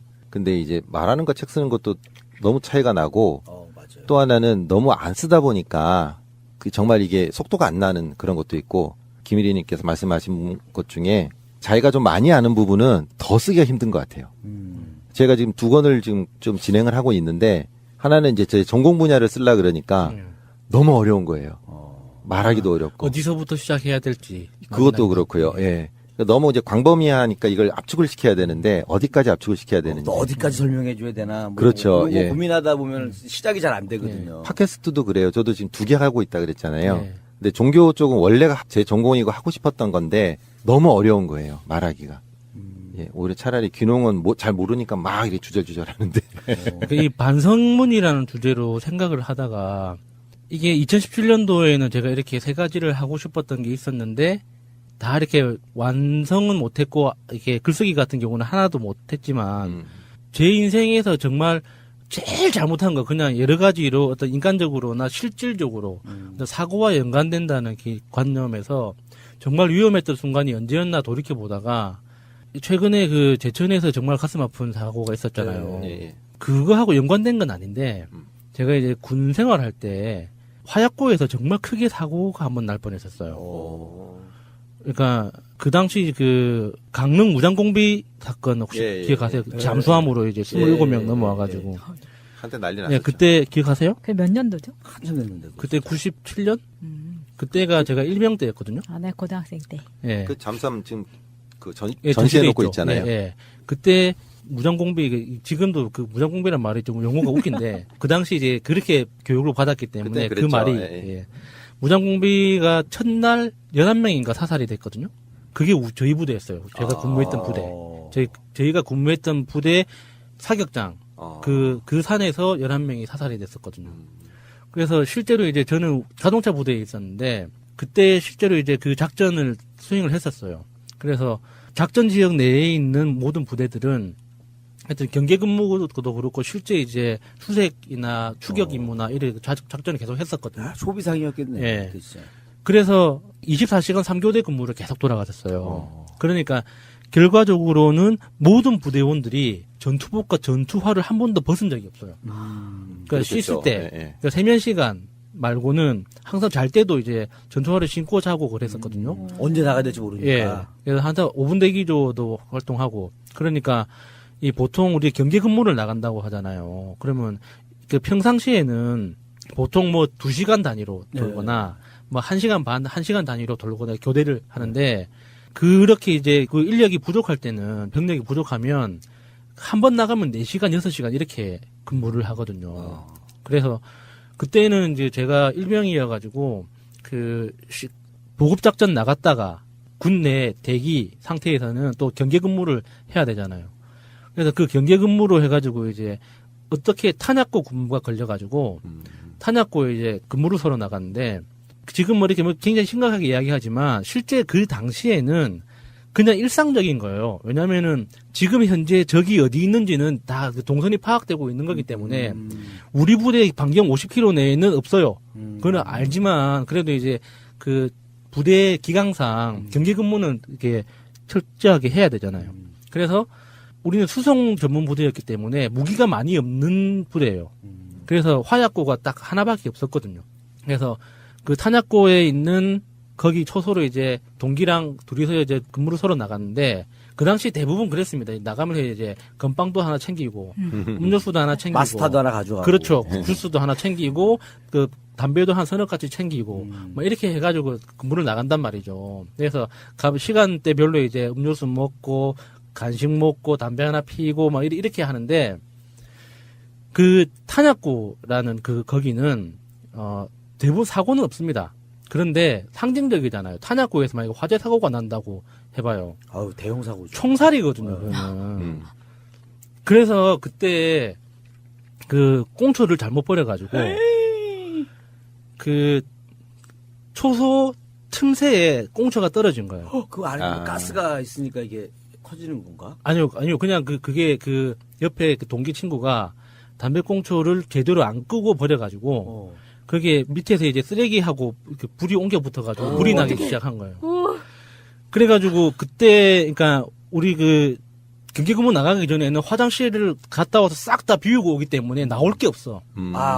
오줌으로 끌려고 했는데 안 된다 이거죠. 그러니까 이게 그러니까 여기서 만약에 불을 우리가 이 진압을 못하면 우린 총살인 거예요. 그때 진짜 실제 간첩 작전이었고 탄약고에서 흡연을 했다는 건 이거는 뭐 의심의 여지 없거든요. 이거는 그냥 직결해서 그냥 바로 사살해도 그냥 법적으로 문제가 없는 상황이었던 거예요. 오히려 거기다가 오히려 예. 무장 간첩이라고 오해까지 예. 받을 수가 있어요. 예. 이때를 노린 거 아니냐.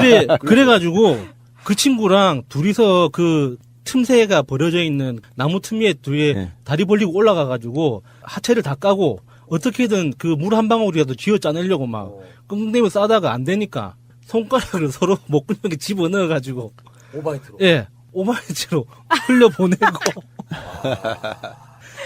그렇게 해가지고 그러니까 그 불을 진압을 하긴 했어요.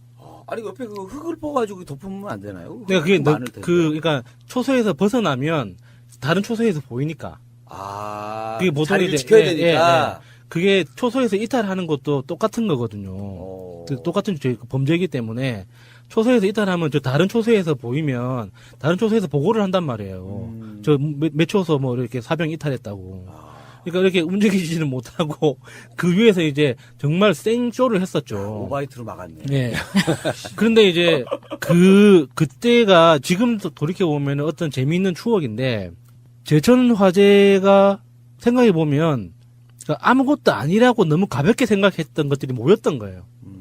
쌓이고 예. 쌓여가지고. 그러니까 예를 들어서 경계 근무 4시간 나가는데 4시간 동안 담배 안 핀다고 해서 죽는 거 아니잖아요. 그런데 그걸 너무 가볍게 생각했기 때문에 그런 실수가 생겼던 거죠. 올라갔고. 예, 그다음에 거기 또 누가 쓰레기가 또 있는데 떨어졌고. 잘 안 꺼. 초소 근무에 왔던 사람들이 이제 역사적으로 계속 뭔가를 먹고 거기에 쑤셔버리고 막 했던 게 모이다가 하여튼 우리가 쓸 때 우리 잘못이죠. 불씨를 넣은 건 우리니까. 그래서 그런 것들이 갑자기 생각이 났어요. 그러니까 내가 잘못하고 있는 것들이 사실은 내가 인식하지 못하는 것이 더 많겠다는 생각. 그러니까 이거 별거 아니야. 얼마 전에 그 식사하면서 아시는 분이 그러시더라고요. 불법 주정차가 얼마나 위험한 건지 아냐. 그러니까 선진국일수록 불법 주정차가 없다는 거예요. 생각해보면 그런 거거든요. 일본만 해도 예, 거의 예. 없다고 하더라고요. 그리고 얼마 전에 우리가 그 방송에서 변기 이야기 했잖아요. 저는 변기 그 이슈를 굉장히 심각하게 생각하는데 게시판에 어떤 분들은 별것도 아닌 이야기를 심각하게 하는 게 재밌다고 하시더라고. 근데 저는 변기 이야기가 왜 심각하게 받아들이냐면 그게 일종의 사회적 신뢰 문제거든요. 대한민국이 굉장히 발전한 나라지만 우리는 수돗물을 안 먹어요. 그건 사회적 신뢰가 없어서 그런 거거든요. 그러니까 선진국일수록 수돗물을 자연스럽게 먹어요. 왜냐하면 시스템을 믿으니까. 그러니까 이 변기라는 문제도 그런 거거든요. 변기 수압이 아직까지 우리가 관을 깨끗하게 청소할 만큼 안 되는 이유가 밑에 있는 나머지 시스템을 못 믿기 때문에 수압을 못 올리는 거예요. 그러니까 신뢰라는 건 그런 식으로 가장 밑에서부터 위로 차오르는 건데 우리가 너무 사소한 것들을 정말 사소하게만 보는 거죠. 나의 사소한 행동들이 사실은 굉장히 중요한 의미를 담고 있는데 잠깐 차 세워놓고 잠깐 귀찮다고 아무데나 버리고 예, 하는 이런 행동들이 사실은 그런 큰 사고의 어떤 원인을 제공한 게 아닌가. 근데 나비 효과 같이 그죠? 작은 거지만. 그러니까 내가 해도 그러니까 내가 해도 되니까 다른 사람이 그렇게 하는 걸 용납해 주는 거잖아요. 내가 그렇게 하기 때문에. 그래서 이 군 생활을 하면서 그 정말 크게 한번 내 목숨이 날아갈 뻔했던 그게 굉장히 재미있는 에피소드일 수도 있는데 내 안에 잠재되어 있던 굉장히 나태했던 어떤 그 안전에 대한 그 무개념 이런 게 아니었나 하는 생각이 들더라고요. 또 야수님 할 거 없을 줄 알았더니 큰 이슈를 던져주셨습니다. 고맙습니다. 꼭 알아야 할 어제의 뉴스. 새 정부 들어 새로 구성된 저출산 고령사회위원회 위원들이 처음으로 한자리에 모였습니다. 문재인 대통령은 올해부터 생산 가능 인구가 줄고 이대로 가면 오는 2031년부터 총 인구가 감소한다고 심각성을 설명했습니다. 역대 정부가 저출산 대책에 지금까지 200조 원을 투입했지만 효과가 크지 않았다고 지적했습니다. 지금까지 있어왔던 그런 저출산 대책들은 실패했다. 충분하지 못했다. 그렇게 인정할 수밖에 없을 것 같습니다. 위원회는 출산율과 출생아 수를 목표로 삼던 정책에서 벗어나 일과 양육의 균형 확보를 최우선 과제로 삼는다는 방침입니다. 남성이 최대 30일까지 쓸 수 있는 단기 육아휴가 도입을 추진하고 육아기 정시퇴근, 임금 삭감 없는 근로시간 단축 지원 방안도 검토하기로 했습니다. 직장이 없는 여성에게도 출산 지원금을 지급하고 초등학생을 위한 다양한 돌봄 모델도 마련합니다.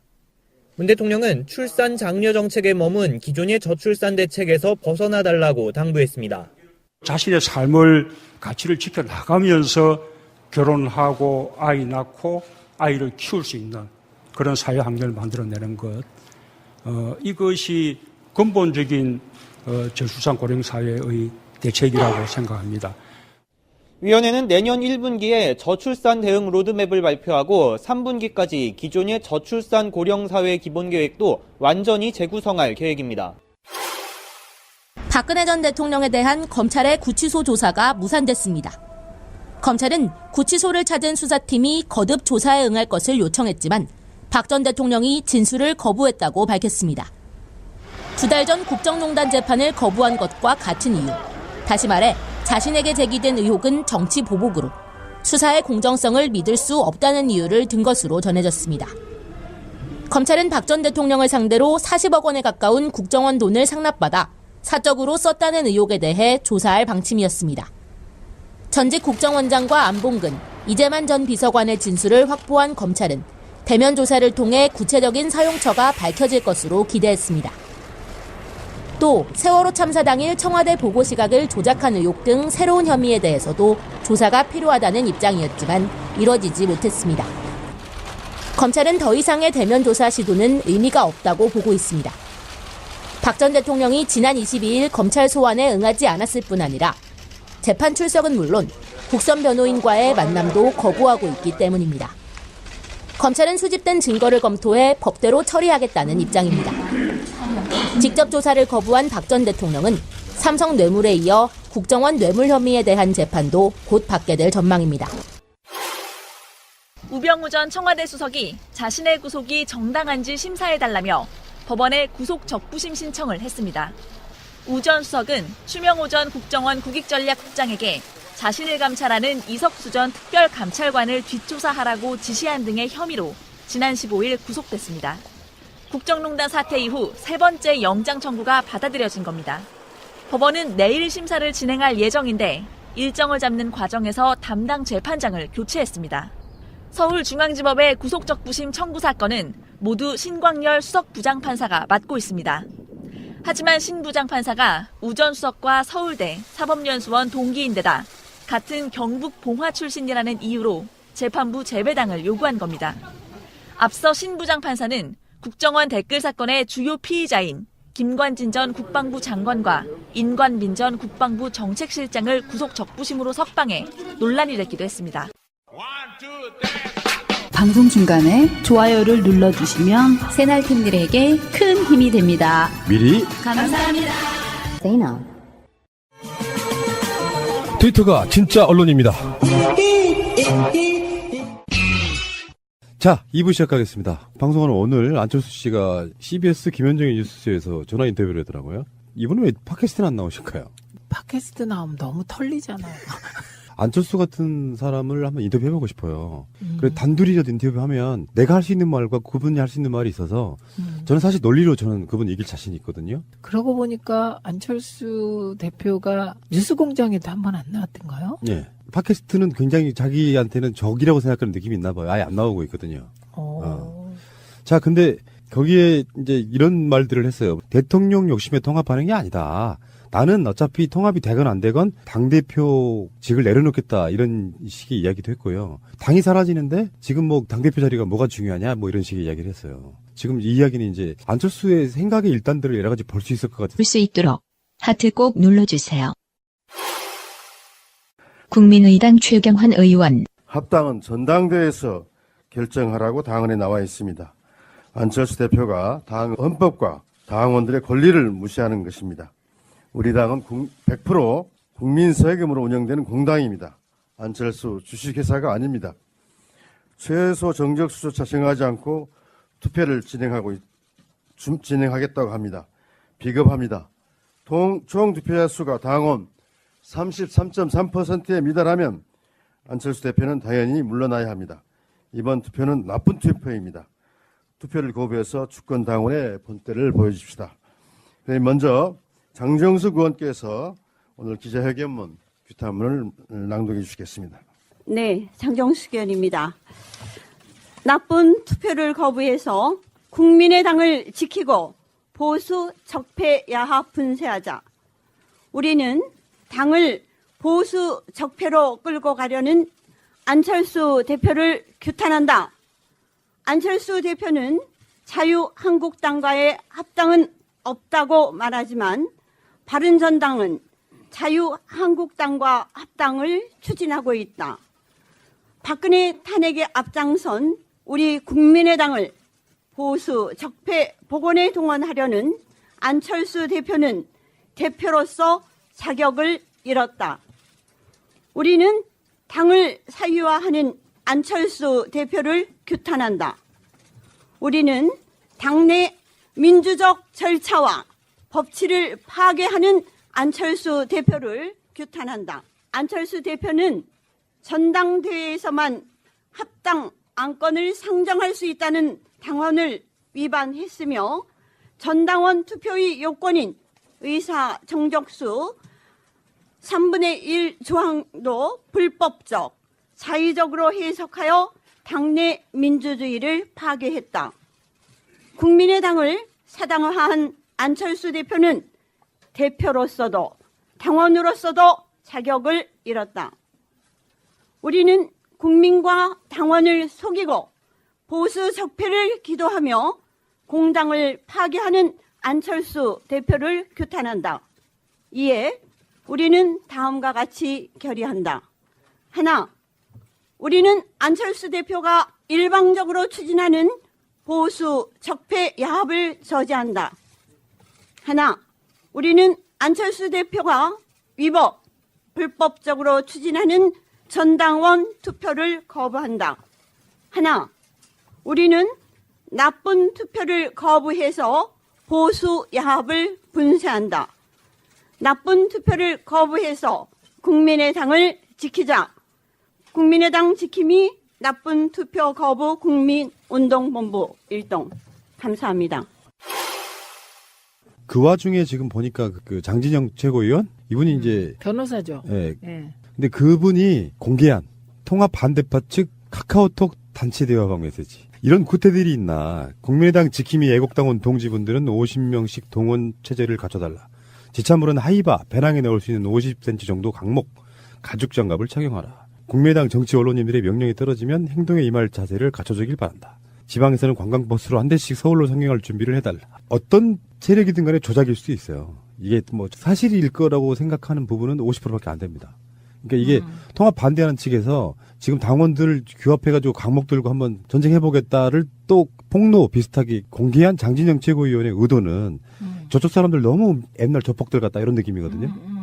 이런 것들이 최고위원의 페이스북 같은 걸 통해가지고 나오는 이런 상황들을 보면 진짜 이 당은 끝났구나라는 생각이 들더라고요. 국민의당은 조만간 사라지겠구나, 당명이. 그러니까 이제 이미 분당했다 이렇게 보는 게 맞겠습니다. 왜냐하면 장진영은 최고위원이잖아요. 최고위원이 페이스북에 이걸 공개했다는 거는 그냥 저들하고 같이 안 하겠다. 이런 선언이고, 재신임에 준하는 당원 투표를 제안할 때 안철수 대표도 이제 구태로 어쩌고 저쩌고 하는 분들, 이게 호남 중진들 그냥 노골적으로 나가라고 얘기하는 거더라고요. 안철수부터가 뭐 거취를 결정하라고 했으니까요. 네. 제가 오실 때마다 뭐 여쭤보는데 네. 정치인분들 명확하게 답을 안 주시더라고요. 뭐를요? 정말로 통합 반대파들이 나가거나 네. 안철수가 나갈 가능성은 없잖아요. 네. 나가는 순간에 그건 통합의 의미도 사라지니까. 네. 그러면 결국에는 절이 싫으면 중이 떠난다 이런 속담처럼 호남에서 반대하고 있는 지금 서명한 분들이 가처분 신청 서명한 분들이 딱 20명이더라고요. 원내 교섭단체.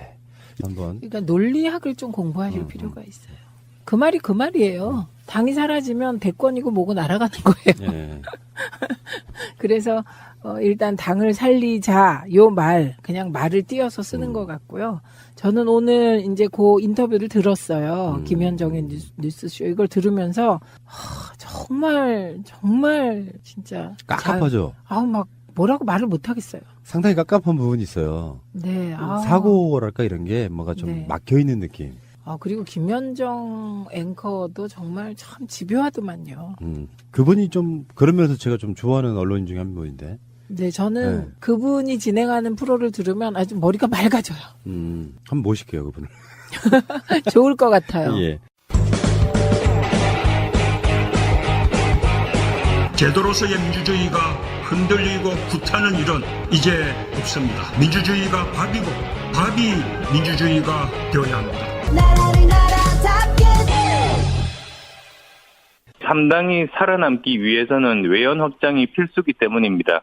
지난 수십 년간 이제 한국 정당사를 보면 한마디로 3당 잔혹사라고 할 수 있습니다. 3당이 뭐 짧게는 1년, 길게는 한 10년 정도 이후에는 예외 없이 사라졌습니다. 예, 그런데 언제 사라졌느냐 이렇게 제가 살펴보니까 외연 확장에 실패했을 때입니다.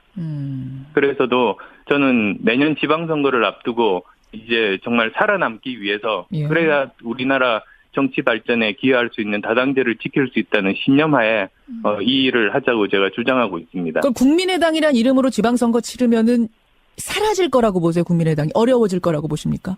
아니요, 이름이 문제가 아니라 이 3당이 살아남기가 굉장히 힘든데 지금 상황에서는 그 3지대가 둘러 나뉘어져 있지 않습니까? 그래서 최소한 3지대는 힘을 합쳐서 선거를 치러야 그 거대 양당과 싸울 수 있다. 그런 판단입니다. 이대로는 지방선거 어렵다. 네, 어렵습니다. 왜냐하면 어떤 분들은 그렇게 말씀하십니다. 지금 39명이 똘똘 뭉쳐서 그대로 선거를 치러도 되는 것 아니냐 그렇게 말씀하시는데요. 하세요. 예. 39명이 똘똘 뭉쳐서 선거 치르는 건 굉장히 어렵습니다. 왜냐하면 왜요? 일단은 이제 통합을 하지 않으면 바른정당 의원들 중에서 뭐 절반 이상이 자유한국당으로 가서 자유한국당이 1당이 되게 됩니다. 아하. 그러면 그대로 가만히 있지 않습니다. 민주당에서 결국은 뭐 유일한 그 상대인 국민의당 의원들 빼가기가 진행이 됩니다. 예. 그러면 저희들은 외연 확장 기회도 있고 의원들도 30명 정도로 축소되게 됩니다. 그러면 사실은 더 소멸이 빨리 옵니다.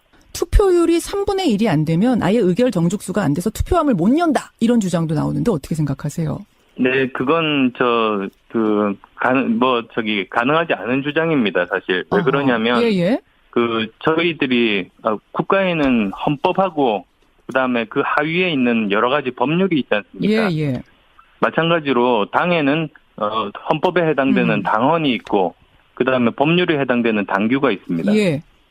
근데, 이 전당원 투표에 대해서는 당헌에도 규정이 있고 당규에도 규정이 있습니다. 이건 반드시 되는 그런데 거다. 이제 지도부가 이제 시행하는 그 전당원 투표에 대해서는 헌법, 당헌에 규정이 돼 있고 거기는 3분의 1 그런 규정은 없습니다. 알겠습니다. 그런데 당규에는 그 일반 당원들이 요청했을 때 그게 남용되지 말라고 3분의 1 규정이 있습니다. 그래서 마치 더 하위 법률 중에 한 가지를 가지고 이제 헌법이 잘못됐다고 주장하는 그런 꼴입니다. 그래서 여러 가지 이야기들 중에 이제 가장 핵심적인 질문이 전 뭔가 생각해 보니까 국민의당이라는 이름으로 지방선거 치르고 사라질 거라고 보세요? 국민의당이 어려워질 거라고 보십니까? 이렇게 물었어요. 그래서 안철수 씨가 답한 게 아니요. 이름의 문제가 아니라 3당이 살아남기 굉장히 힘든데 지금 상황에서는 3지대가 둘로 나뉘어져 있지 않습니까? 이게 바른 국민 둘을 얘기하는 걸 거고.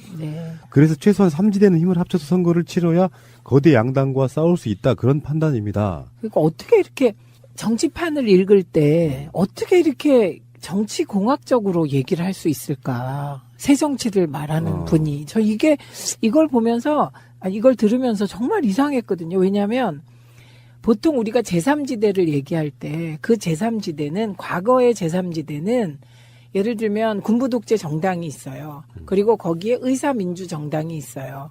그럴 때 제3지대 돌풍이 일어나고 이랬던 거거든요.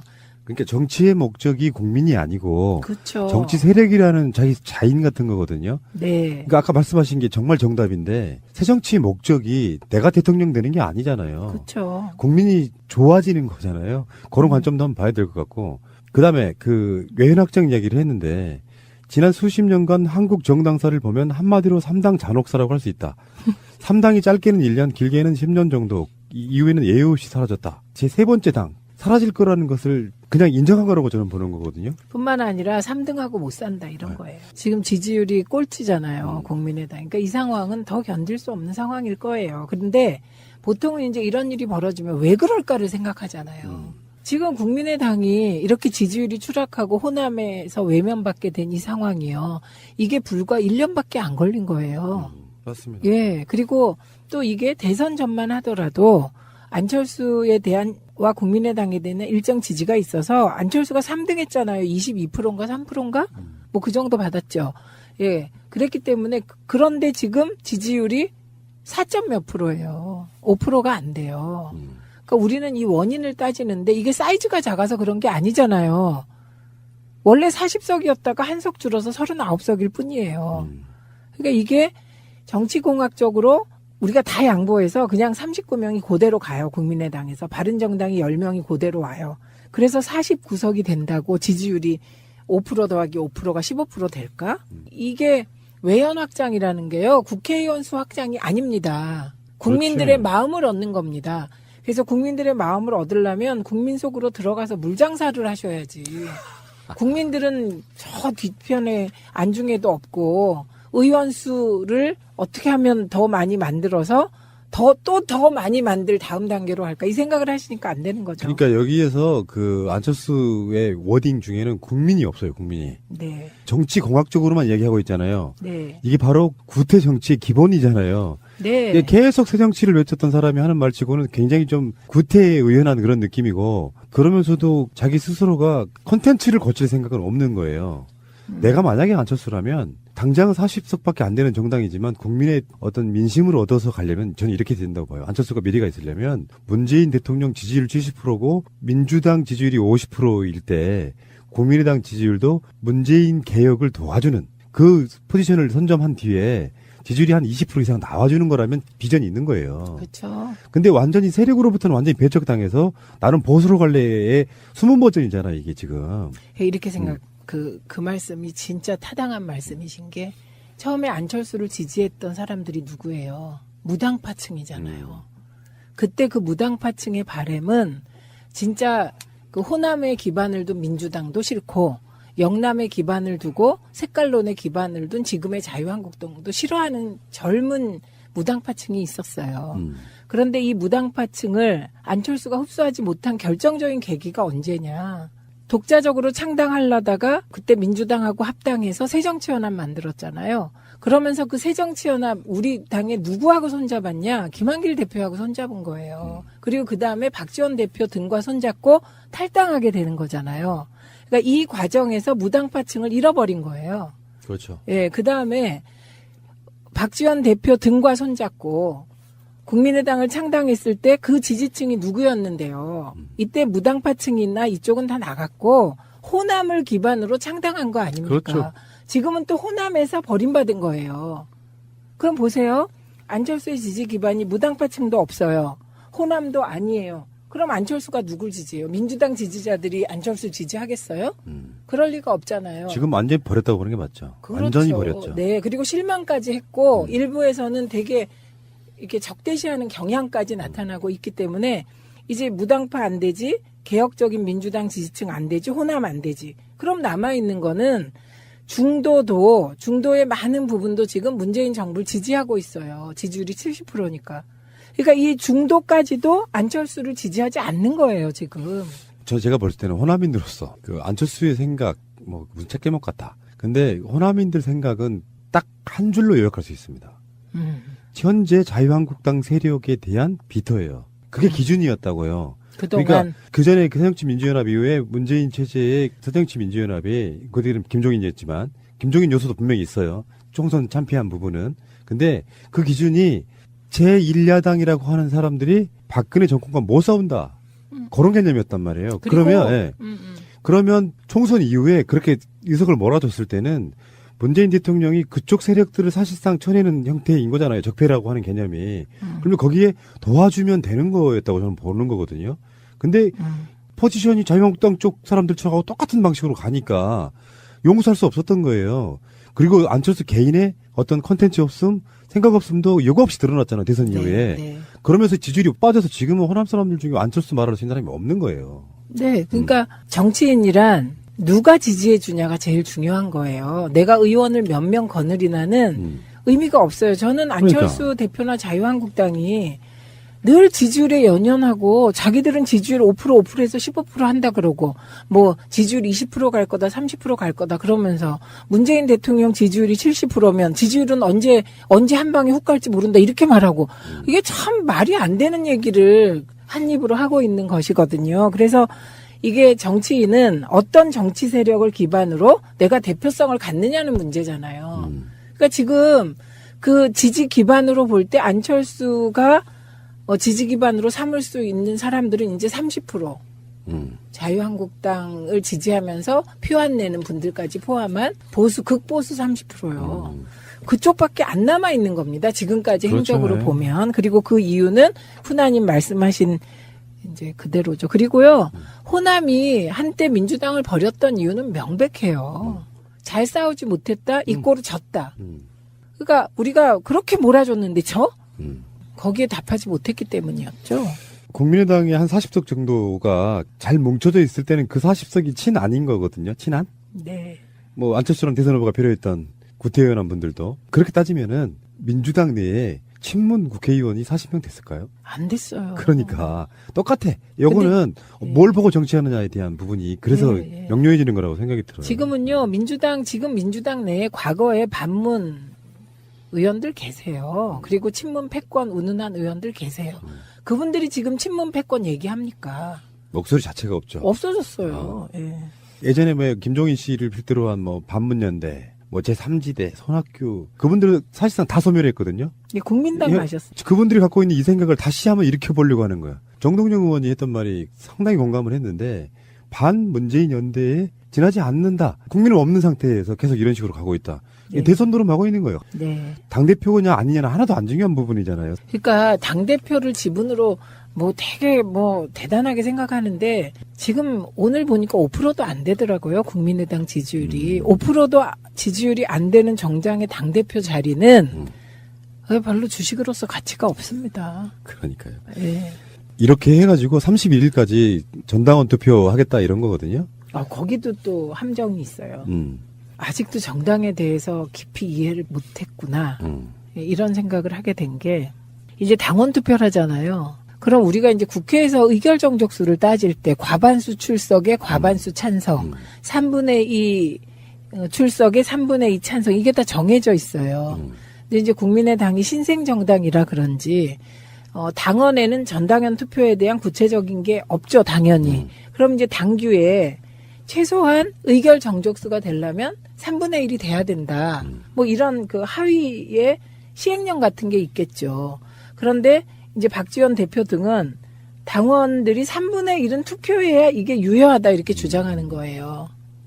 예, 그 규칙에 의거해서. 근데 당원에 그런 구체적인 내용이 없다며 규칙을 무시하더라고요. 참. 정말 네. 그 알고 그러는지 아니면 그냥 궤변을 막 강변하는 건지. 되게 그 당원은 원래 3분의 1이어야 한다 이런 거 당원에 안 넣어요. 당원에 따라서 이게 당규를 만드는 거잖아요. 그러니까 당규에 있으면 당규대로 가는 거거든요. 그럼 당규를 바꾸던지 그냥 저기 한 명이 투표해도 의미 있다 이렇게 바꾸고 시작을 해야 되는데 그거를 왜 안 하고 이렇게 논란을 계속 끌고 가는지 모르겠어요. 보니까 그 자유한국당의 홍준표의 사당화 전행 이거랑 아주 유사한 형태인데 네, 네. 안철수가 감당하기 힘들 만큼 많은 세가 지금 통합 반대, 합당 반대에 몰려 있기 때문에 더 곤란한 것은 제가 봤을 때 오히려 안철수처럼 보이는데 전당원 투표를 실시해서 이쪽에서는 뭐 그 자체가 불법이라고 그래서 이제 가처분 신청도 냈고 하는데 결국에는 정당들이 이제 당대표가 거기에 대해서 자의적으로 해석하고 밀어붙이면 결국에는 당이 깨지는 쪽으로 계속 가는 거잖아요. 그 법정에서 진실을 가린다. 이렇게 되면 이제 당은 사실상 깨졌다고 보는 거죠, 보통. 새가 날아든다는 여러분들의 하트를 먹고 삽니다. 잊지 않으셨죠? 에피소드 제목을 누르고 플레이가 되면 오른쪽 위에 하트를 꾹 눌러주세요. 오늘도 감사합니다. 더 많은 분들이 들을